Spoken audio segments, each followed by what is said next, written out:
क्या आपको पता है कि जो चीनी आप खाते हैं वो कैसे बनती है? 10 किलो गन्ने में से 1 या 2 किलो चीनी बनती है और उसको साफ करने के लिए उसे कई तरह के केमिकल प्रोसेस से गुजारा जाता है। उसके अंदर सल्फर डाला जाता है, उसको सफाई करने के लिए, उसके रंग को उड़ाने के लिए गन्ने का रस जो है वो मैला सा होता है। उसको बिल्कुल सफेद चीनी में क्रिस्टल क्लियर बनाने के लिए तरह-तरह के प्रोसेस से गुजारा जाता है। जिस वजह से वो चीनी तैयार होती है और वो उसका कंसंट्रेटेड रूप है, वो गन्ने का पूरा कॉन्सन्ट्रेट एक्सट्रैक्ट है। लेकिन केमिकल प्रोसेस गुजारने की वजह से वो जहरीला हो गया। वो आपके शरीर पे तरह-तरह से गलत इफ़ेक्ट कर रहा है। आपके शरीर को अंदर ही अंदर घुन की तरह खा रहा है। तो सबसे पहले आज मैं ये बताने की कोशिश करता हूँ कि जो शुगर आप खा रहे हैं, उसका आपकी बॉडी पर कहाँ-कहाँ दुष्प्रभाव पड़ रहा है। शुगर अगर बच्चों के दिमाग पे आ जाए तो उसे एडीएचडी की प्रॉब्लम शुरू हो जाती है, जिस वजह से बच्चे पढ़ाई में ध्यान नहीं लगा पाते, बच्चों का मन नहीं लगता, बच्चे रेस्टलेस होना शुरू हो जाते हैं, वो इम्पल्सिव होने लग जाते हैं, आवेग में काम करने लग जाते हैं, माँ बाप के काबू नहीं आते, हाथ पैर पटकते हैं, उनको गुस्सा ज़्यादा आता है और वो बच्चे बेकाबू रहना शुरू हो जाते हैं और उनके दिमाग का विकास नहीं हो पाता। शुगर का असर अगर आँखों पर आ जाए तो आँखें कमज़ोर होने लग जाती हैं, मोतियाबिंद, ग्लूकोमा, यहाँ तक कि आँखें धीरे-धीरे वीक होके नज़र कमज़ोर हो जाती है और आँखें पूरी तरह से खराब होना, यहाँ तक कि अंधा भी कर सकती है। स्किन पर अगर इसका असर आ जाए तो धीरे-धीरे स्किन कमज़ोर होने लग जाती है, स्किन की इलास्टिसिटी वीक पड़ जाती है। समय से पहले व्यक्ति बूढ़ा होने लग जाता है, चेहरा मुरझाने लगता है, शरीर जो है वो ढीला पड़ना शुरू हो जाता है और स्किन की प्रॉब्लम्स शुरू हो जाती हैं। और अगर शुगर बड़ों के दिमाग में चली जाए तो उनको धीरे-धीरे डेमेंशिया, अल्जाइमर की प्रॉब्लम होना शुरू हो जाती है। यहाँ तक कि उनकी याददाश्त कमज़ोर होने लग जाती है, वो उनको भूल जाने की बीमारी हो जाती है। वो सब कुछ भूल जाते हैं और अगर दाँतों पे इसका असर आ जाए तो ये दाँत खराब कर देती है।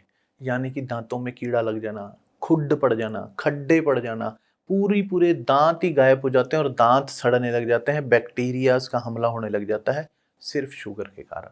और अगर शुगर बॉडी में ज़्यादा हो तो धीरे-धीरे नींद कम आने लग जाती है, इनसोम्निया की शिकायत हो जाती है।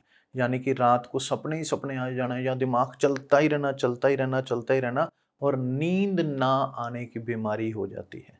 और खून में अगर शुगर बढ़ जाए तो आपको पता ही है कि डायबिटीज़ हो जाती है, मधुमेह का रोग हो जाता है और सिर्फ़ मधुमेह का रोग आपको कहीं का नहीं छोड़ता, जैसे दरवाजे को घुन लग जाती है, ऐसे धीरे-धीरे मधुमेह, शुगर आपके शरीर को ख़राब करना शुरू हो जाती है, जिस वजह से आपको हज़ारों प्रॉब्लम्स पैदा होती हैं।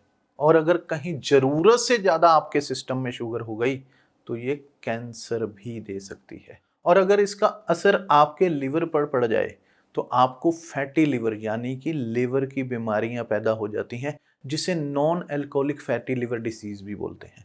और यहाँ तक कि इंसुलिन रेजिस्टेंस तक पैदा हो जाता है, यानी कि आपकी बॉडी के जो सेल हैं, वो अच्छे से शुगर को एब्ज़ॉर्ब नहीं कर पाते, जिस वजह से आपके ब्लड के अंदर शुगर का लेवल बढ़ जाता है। और पैनक्रियाज़ पर शुगर का अतिरिक्त दबाव पड़ने की वजह से टाइप 2 डायबिटीज़ भी चालू हो जाती है। और इसका नुकसान तो हार्ट को भी होता है, क्योंकि इसकी वजह से आप ओवरवेट हो जाते हैं, आपका वज़न बढ़ने लग जाता है, आपकी नसों में सूजन पैदा होने शुरू हो जाती है, जिस वजह से ब्लड प्रेशर की शिकायत होती है और कभी भी हार्ट अटैक पड़ सकता है। और ये किडनियों को भी ख़राब कर सकता है, क्योंकि डायबिटीज़ अगर हो गई तो उसका प्रभाव किडनीज़ पर आना ही आना है। धीरे-धीरे ये किडनी को भी ख़राब करना शुरू कर देती है। और यहाँ तक कि ये आपके डाइजेस्टिव सिस्टम को, आपकी गट हेल्थ को, आपके पेट को खराब करती है, आपका हाजमा खराब कर देती है, आपका पेट फूला-फूला रहता है, आपको गैस, खट्टी डकार, अफारा, तरह-तरह की प्रॉब्लम होती है। आपकी आँखों पर, आपकी पैनक्रियाज़ पर, आपके हार्ट पर, आपके लिवर पर, आपकी स्किन पर के सेल्स तक इसका दुष्प्रभाव होता है। तो ये आप चीनी नहीं खा रहे हैं, ये आप ज़हर खा रहे हैं। और वैसे भी जितनी शुगर की आपको ज़रूरत थी, वो परमात्मा ने आपके भोजन में पहले ही डालकर भेजी है। जो आप रोटी सब्जी भी खा रहे हैं, वो भी जाकर ग्लूकोज़ में ही कन्वर्ट हो रही है। तो वो क्या है, वो भी तो शुगर ही है। और अगर आपको फिर भी मीठे की क्रेविंग होती है, आपका दिल करता है कि मैं मीठा खाना चाहता हूं, तो फ्रूट खाओ, जी भरकर खाओ, गुड़ खाओ, जी भरकर खाओ, नेचुरल मीठा लो ना। अननेचुरल कंसंट्रेटेड केमिकल भरा मीठा लेने की क्या जरूरत है? ये आपकी हड्डियों को गला देगा, आपके शरीर को घुन लगा देगा और आपको बीमारियों का घर बना देगा। अगर आप लंबे समय तक स्वस्थ जीना चाहते हैं तो आज से ही शुगर को नमस्ते कर दें।